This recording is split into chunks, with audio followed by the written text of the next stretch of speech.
I come home one day and the house is completely empty. And I mean completely empty. She even took the ice cube trays out of the freezer. What kind of a sick takes the ice cube trays out of the freezer? So let's start with the obvious, the Garrett Bradbury enigma. The mystery. How does Garrett Bradbury get moved so easily? Okay. I watched the replay of that one play where Darnold got punched in the face after Bradbury got steamrolled. Did he get What happened? It's like it defies the laws of physics here.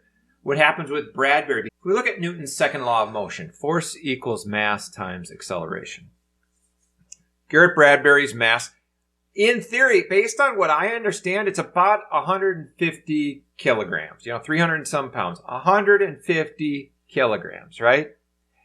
And the defensive lineman, don't remember his name, not look it up, knocks him back at a speed of about, let's say 200 miles per hour. And he goes from 0 to 200 miles per hour in about 10 milliseconds. I think it's like instantaneous, okay? So if you calculate that, you plug that into Newton's laws of motion to move a 150 kilogram man at an acceleration of 200 miles per hour per 10 milliseconds. You do all the unit conversions. The force required to do that is about 300,000 pounds. Now, I'm going to take a wild guess and say that defensive lineman, as good as he is, can't generate 300,000 pounds of force. So the only answer here is Garrett Bradbury must not weigh 150 kilograms, right? Let's say Garrett Bradbury weighs as much as a feather, okay? About a gram. How much force would it take to accelerate that 1 gram feather 200 miles per hour in 10 milliseconds? About 2 pounds. And that appears to be about what it takes. It takes about 2 pounds of force to move Garrett Bradbury 200 miles per hour instantaneously in the span of 10 milliseconds. So Garrett Bradbury weighs as much as a feather. We have solved the problem. We have answered that riddle, that enigma. Now that we've addressed that, now that we've realized we have an offensive lineman who weighs as much as a feather, let's get rid of him. Now let's talk about Sam Darnold. What the you doing, you little piece of Watching the game, I don't know how his numbers ended up so good because after about the first quarter, I watched the entire game with my butt cheeks like every time he would drop back, I'd be terrified. But I look at his stats. What is he, 28 for 34 for 300 yards? Yeah, he had only two interceptions. But they were so bad. So bad. That first interception in the red zone, so bad. He threw it to 2 Colts. And then the second one, they finally take the lead 14-7. Byron Murphy intercepts the pass. What does Darnold do? Immediately throws an interception. No pressure. He just throws a bad interception. I think he had Addison open on the other side of the field for a touchdown.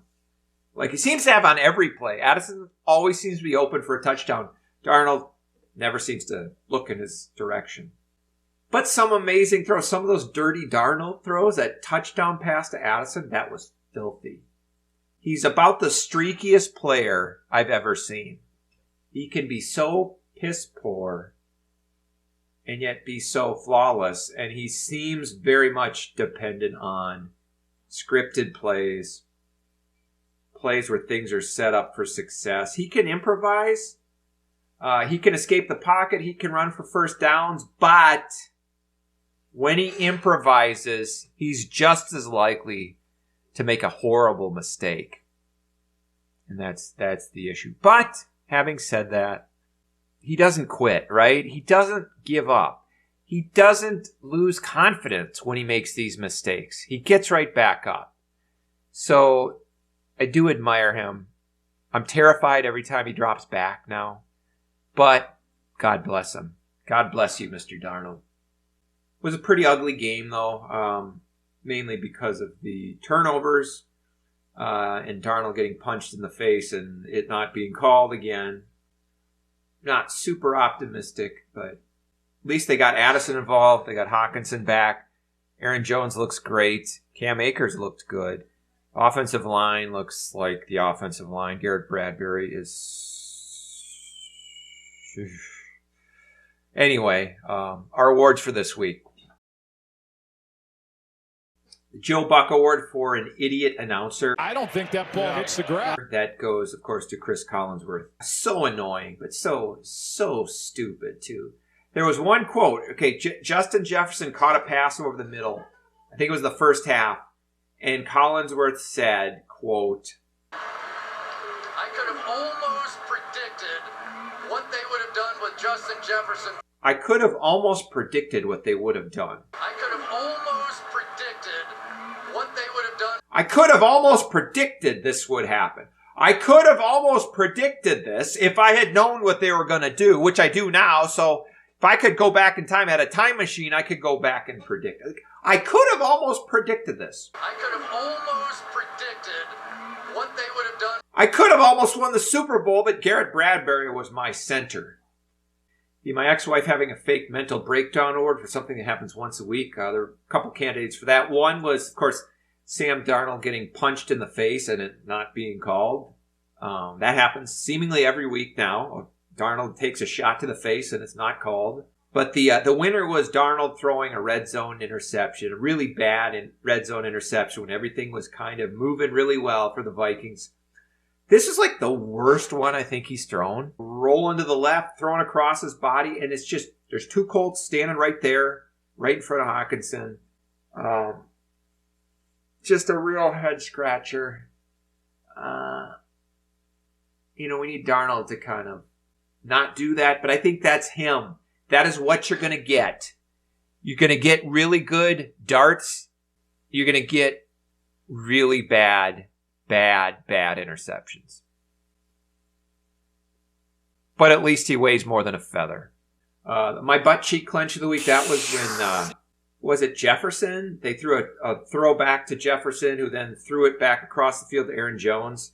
And just when Jefferson threw that ball in the air towards Jones, I just thought, oh my gosh, this is pick six all the way. Thankfully, Aaron Jones caught it, and Aaron Jones got a first down.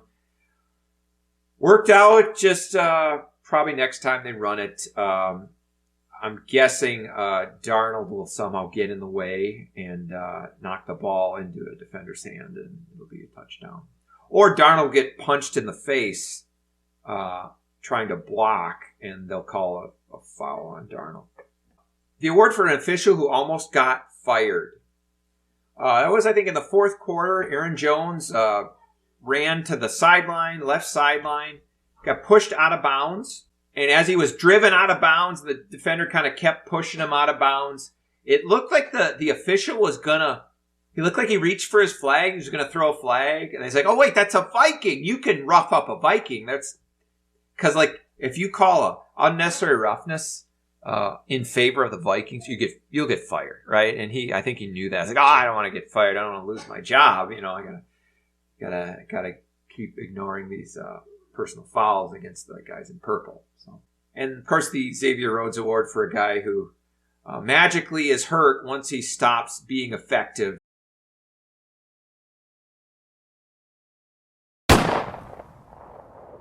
That's Vikings kicker Will Reichert. Just kicking it on the screws every kick the first 7-8 weeks, and then suddenly he can't make anything. And once he stops making them, my quad or my hamstring or whatever, my thigh hurts. Oh, my arm. It's broken. How convenient. Xavier Rhodes would be proud. So Vikings, what are they, 6-2? I think they're not as good as their record. But they're a pretty good team, and they'll probably finish the season, 5-4, and end up 11-6, or 10-7. See, I think what happens, when do they play Green Bay? So it's going to really come down to that second to last week of the year. It's always against Green Bay, at home against Green Bay. I'm going to guess Vikings are 10-5 going into that game. And Green Bay is 10-5 or 9-6. So this is going to be the battle for second place because Detroit, I'm sure, will win the division. And I can just see it. The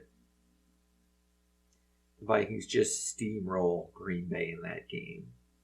And Dirty Darnold only throws 2 red zone picks, and the Vikings win against the Packers and secure second place, go into the playoffs, and then lose to Green Bay in the first round of the playoffs. So that's my prediction.